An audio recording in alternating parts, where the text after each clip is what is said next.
Welcome. Hello. Hi. Hello. I was all ready to go, and then the phone decided to start calling the cops because it's pushing the button. So Oh, if the ambulance shows up here in a second, that's what happened, y'all. gotcha. So, hey, we are so excited you're here.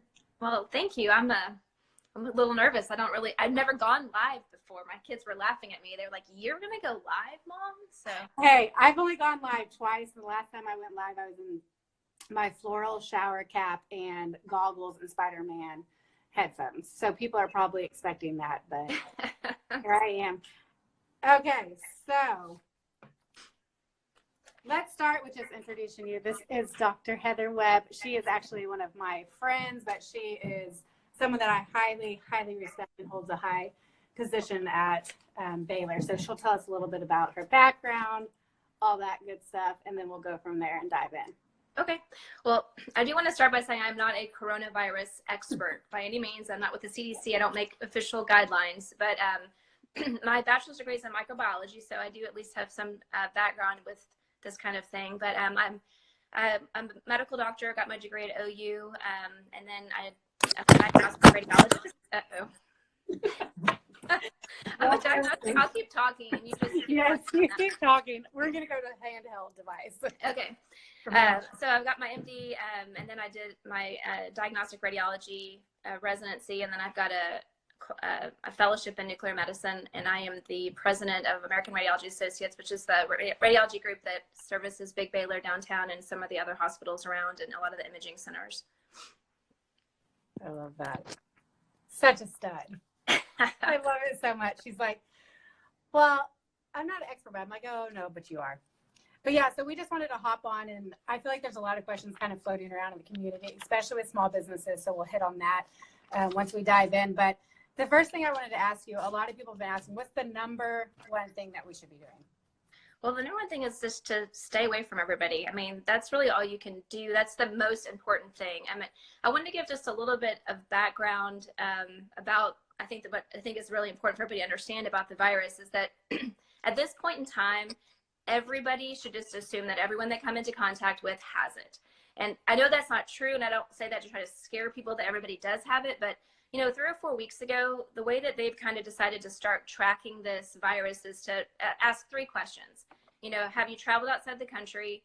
Do you have a known exposure, a positive exposure, or are you symptomatic? And the problem with that now is that it is in the community.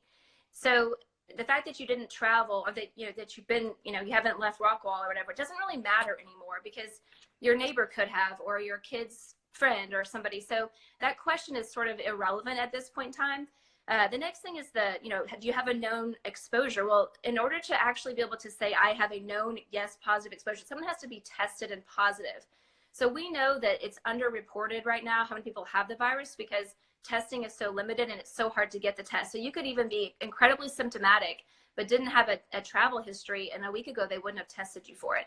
So just because you don't have a confirmed positive contact does not mean you have not been in contact with somebody that has it.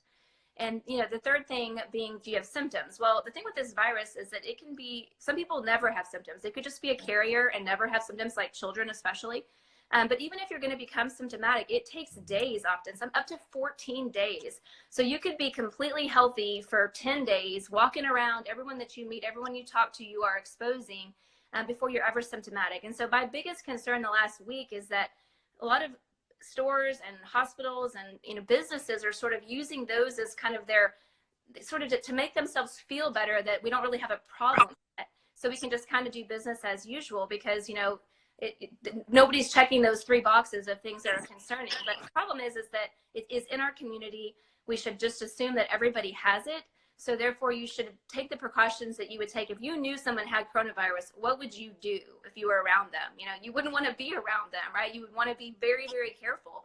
And that's just kind of how you need to approach everybody. So staying home as much as you can is just the right answer right now. Even though it's uncomfortable, it's frustrating, and people don't really want to do it, it's really the best answer.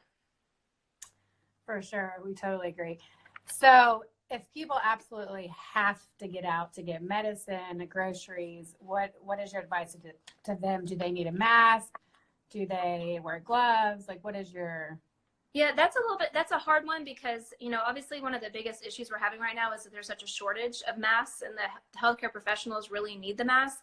So we don't really want, they kind of try to convince people not to wear them. I mean, if you have some, I mean, I don't think you definitely don't need an N95. If you've got N95s laying around, those need to go to the hospitals. Those are the people that really need those. But if you have a mask that you want to keep with you, I mean, I'm not going to tell you not to wear it. I think the main thing, again, is if you have to go to the store, try to go when it's not as busy. Try to stay 6 feet away from people because that's how it's going to be spread, right? So, they're saying bring wipes to wipe down your cart, use hand sanitizer, don't use cash that you have to touch somebody when you hand off the money. But I mean, we're going to have to get out to do things like grocery shopping, going to get medicine. So you just have to be as careful as you can. I mean, anything you can do through drive-through, like from a pharmacy standpoint, it's probably going to be better than going inside. But at the same time, I don't want to give them misconception that going through the drive-through is completely safe. I mean, somebody's holding a bag and hands it to you. You want to set that thing down as quickly as you can. You want to sanitize your hands. You don't want to touch your face. You may want to spray the bag with Lysol if you have some. You just really need to take as many precautions as you can in reason that you do have to function. We have to eat. We have to go to the grocery store. So you just have to be as careful as you can.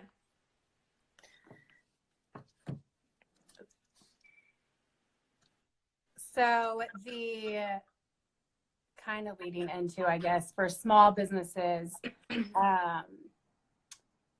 do you feel like the inside of the stores at this point should be off limits?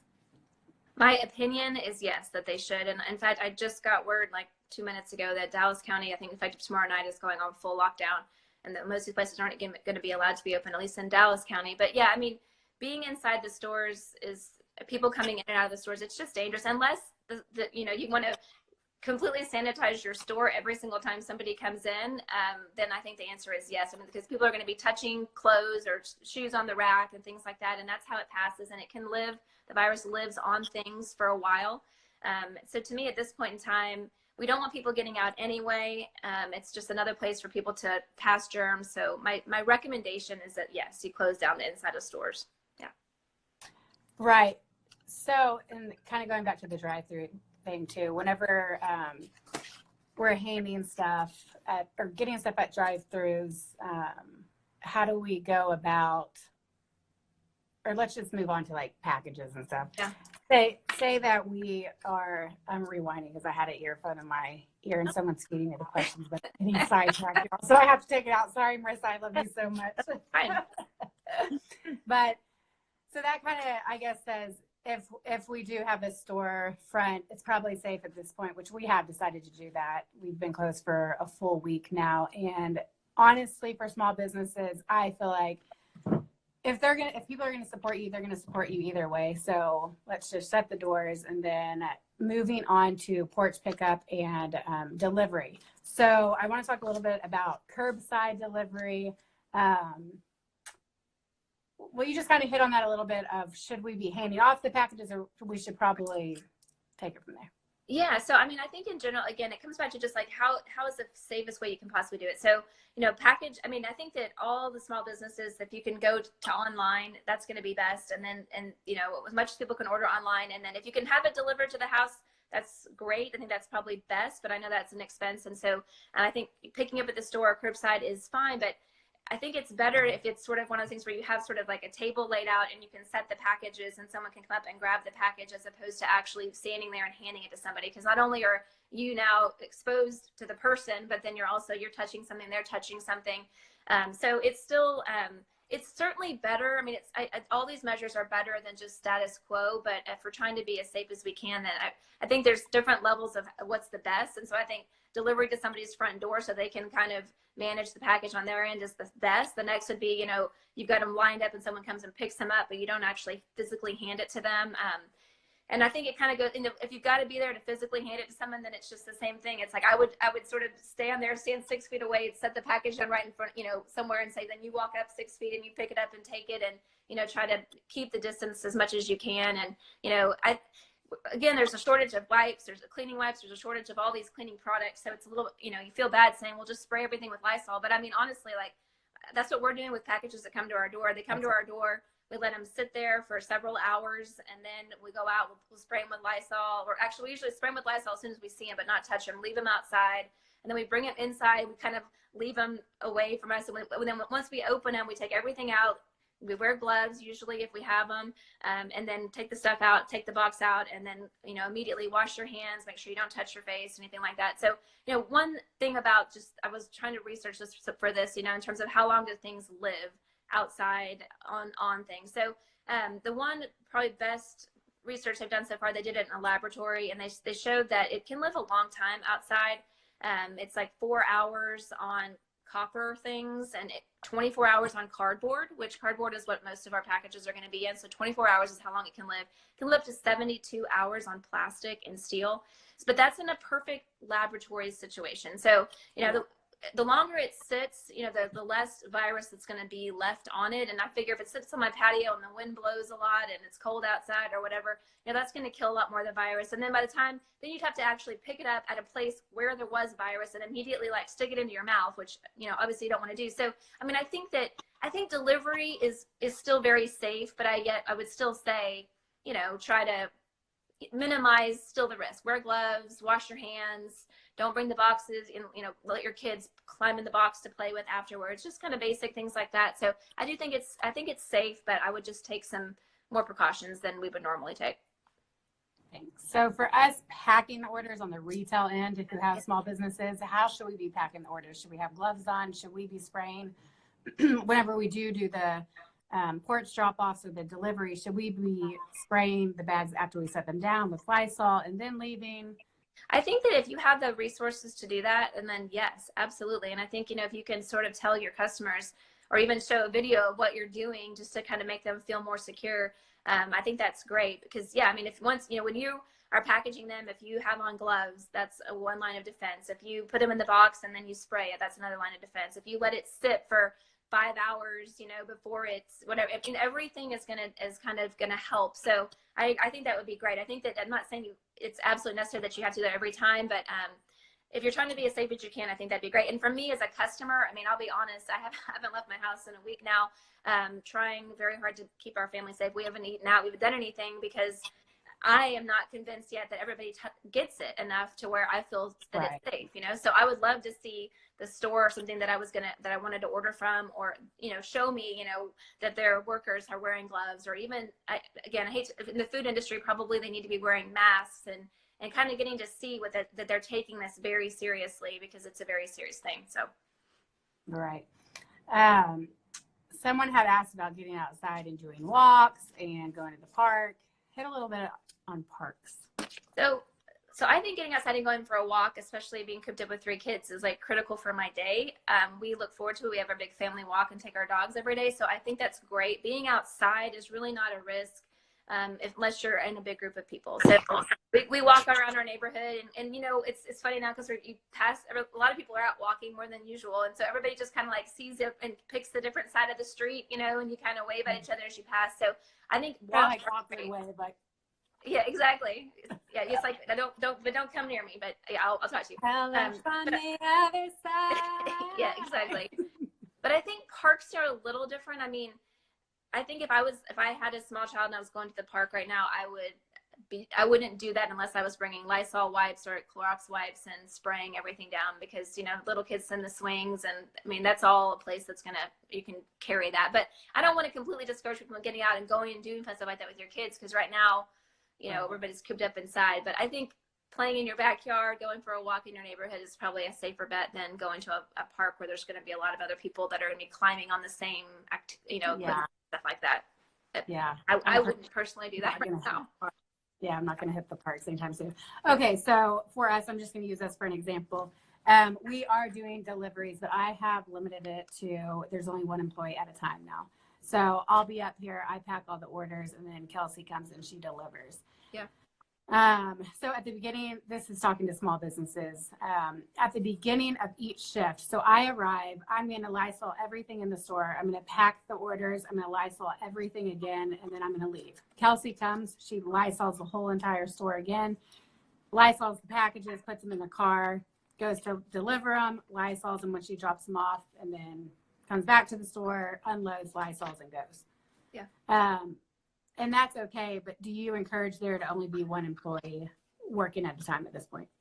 I do. I mean, I think, again, just because there's only two doesn't mean that one isn't sick and isn't going to pass it to the other one, and that person's going to take it home. And I mean, one person, the amount of that it can multiply with one person becomes infected is pretty substantial. So I know that maybe not all businesses can survive that way. So I'm not saying that it's an absolute must, but I think it's the best thing to do if you can, is to just limit it to one person in this sort of time. And I like what you're saying about the Lysol. I'm a radiologist, so that's what we do in our workstations at the hospital. We, when you leave, you wipe everything down, and then when the next person gets there, they wipe everything down again. And so it's just trying to, kind of leave it clean, and then when you get there, clean it again. And I think that's the right thing to do. So I think if you can get away with just having one person there at a time, that's the right thing. If you have to have more than one, I would say have them, still as much as you can separated, and gloves, and try to stay away from each other as much as possible. But if you can get away with one at a time, I think that's the right answer. Okay. And can you just confirm one more time? So whenever we're doing the deliveries or putting stuff out for curbside, should we have gloves on? I don't think you have to. I mean, like I said, again, if you have gloves and you've got plenty of them, then yes, that's great. But if you don't, I think as long as you're washing your hands, using hand sanitizer, it's just another layer of protection. If you have them, I think it's great.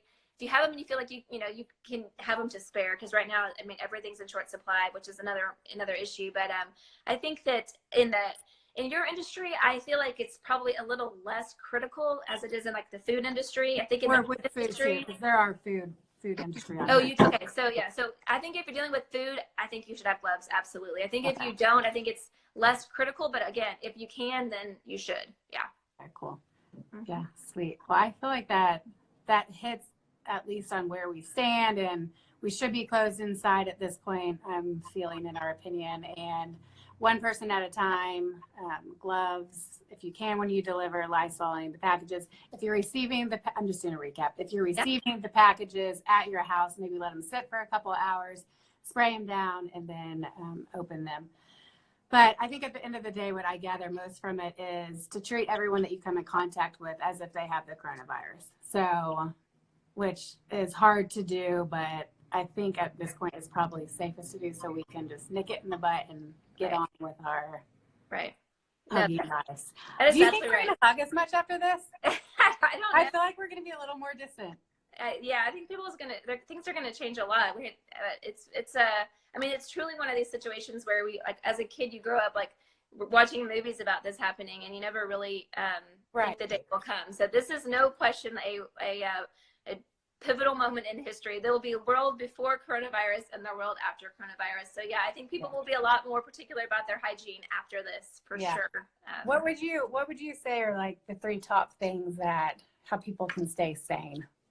I think that despite the fact that this is, scary in a lot of ways, and there's a lot of uncertainty, and obviously me being in the healthcare profession, I'm seeing and hearing things that are very troubling. I also feel a lot of like peace in this in some way, because it's been almost like a rewind or like a reset for where we've been as a society. I mean, we're all being told to, who would have thought we'd complain about being told to stay home and sit on the couch? But it's like, stay home, focus on your kids, your family, and it's, bring back, like I said, I'm a working mom, like I'm a notorious eater outer all the time, right? And we've, cooking meals again, and meal preparation, and being focused on the home and keeping your family safe. And so I think there's a lot of good that's come from this. I think that even though, our kids are concerned and not sure what's going on and a little bit scared, there's also some like education that comes with that. There's always been times in history that have been trying. And so for our kids to go through something like this,